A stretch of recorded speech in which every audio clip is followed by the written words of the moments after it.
Hello, everyone, and welcome to Word on the Street. Word on the Street is that Workplace Change is having its first ever conference, and we're doing it in conjunction with the Portland Business Journal. The focus of our conference is on power. Who's got it? How is it manifesting in the workplace and society and the world? How it is shifting over to being in the hands of the common employee, of the voter, of the person walking up the street. Power is shifting. It is evolving. And people need to get up to speed with this metamorphosis that's happening, right? And not resist and reject the reality that the way in which power used to be wielded is not the way of the future, period. All right. So for our conference, our lineup is confirmed. Joining us on our panel is Dr. Audrey Vilger. Dr. Vilger is the president of Reed College.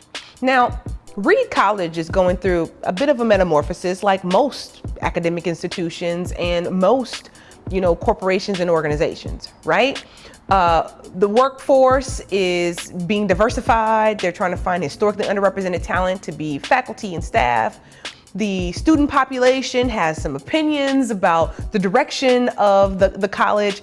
And there's a cultural shift that's also happening throughout Reed College. And the way in which Audrey is shepherding in this change is exciting, right? I cannot wait to ask her how it is she's sharing power and hearing perspective and then responding to those needs in ways that are, in my opinion, cutting edge and out of the box. So I'm going to be asking her some questions about that metamorphosis that she's going through. Neuen is the CEO of Sports Bra, which is a response to the way in which sports bars tend to cater to men's sports, right? So she's basically providing a female, woman-centric sports bar structure, and she's revolutionizing an entire industry.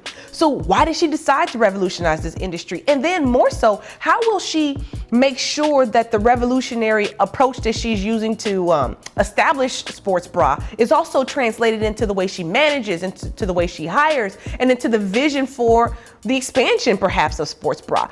We're going to talk about it with Jenny. Also confirmed is Governor John Kitzhaber. John Kitzhaber was very unique in his governorship. Number one, he came back. He was a boomerang governor. He served once before and then he came back and was elected again as governor. And then he really focused on education in his tenure, right? He was unapologetic in his focus on education for the state of Oregon, trying to make the state of Oregon one of the most competitive educational states in the nation, but beyond that in the world. And he was very unapologetic. I watched him in his pursuit of that.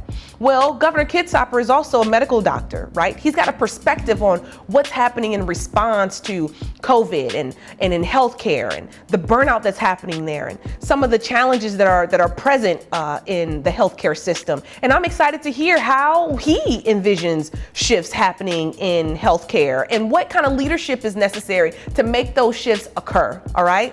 I'm excited to talk to Governor Kitzhaber. Also confirmed is Alice Cooper-Coleman. So Alice has two very interesting jobs.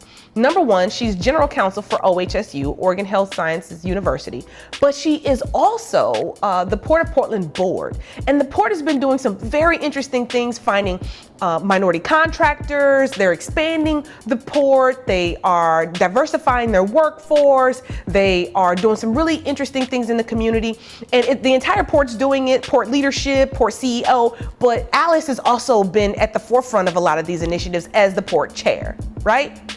While also having this perspective on what kind of changes are also needed in healthcare. Healthcare is going through a metamorphosis, right? And I'm excited to talk about it with two practitioners, one a direct practitioner, another is a senior executive administrator inside healthcare, to talk about some of the shifts that are going to be happening to basically be in response to the needs of the community, from psychological supports that are necessary. We're watching what's happening in California with the healthcare workers who are focused on mental health there. And I think everyone is saying that there needs to be a shift that has to happen. And COVID helped us see that there were some systemic shifts that needed to occur, and folks have been really vocal about it. So the last person that we had confirmed for the panel is Mayor Ted Wheeler. And some folks, have actually come out in the open and said, why Mayor Ted Wheeler? Why now? And my response is he has been mayor during Me Too, during the civil unrest, during the murder of Floyd, during wildfires, during you name it. He has been the mayor through it. He has been on a national platform for what he did or did not do.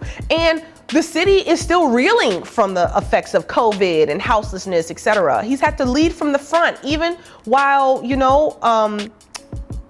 enduring quite a bit of critique, which comes from being in a leadership position. But I'm very interested in his lessons that he's learned. I'm also interested in the future of the city of Portland. Hey, my bushes were just caught on fire. Almost the entire building that we're in right now almost caught on fire because of a person who was behind the bushes setting fire, right? Like, there are still things that are happening to business owners, to community members, to the entire city that are challenging. What's his vision for that? What's his response to the cries of the people? And how is he going to continue to respond to the things that he's hearing? What has he done? What has he learned? What will he continue to do for the duration of his position as the mayor of the city of Portland? So again, we have got a very rich panel where I'm going to ask some very salient questions that, quite frankly, most households are interested in hearing about. And it will be through an equity lens, right? It will be focused on people who don't always have access to these kinds of leaders. The questions that I'm going to ask are going to be respectful to those who are on the panel, but also relevant for people who are at home, hoping to see some changes that they can feel happen in the workforce, in the workplace, and in the community at large. So I'm excited for you to hear what this panelist has to say. And there'll be more information about with data and information from surveys that we have from really smart people. So come and join us. I'm excited to see you at this conference, to see what kinds of questions we ask leadership about power, about the future, and about change, because it is before us and we are stepping right into it, whether we're ready or not. Come learn with us. I'm excited to share this experience with you, and I hope to see you there.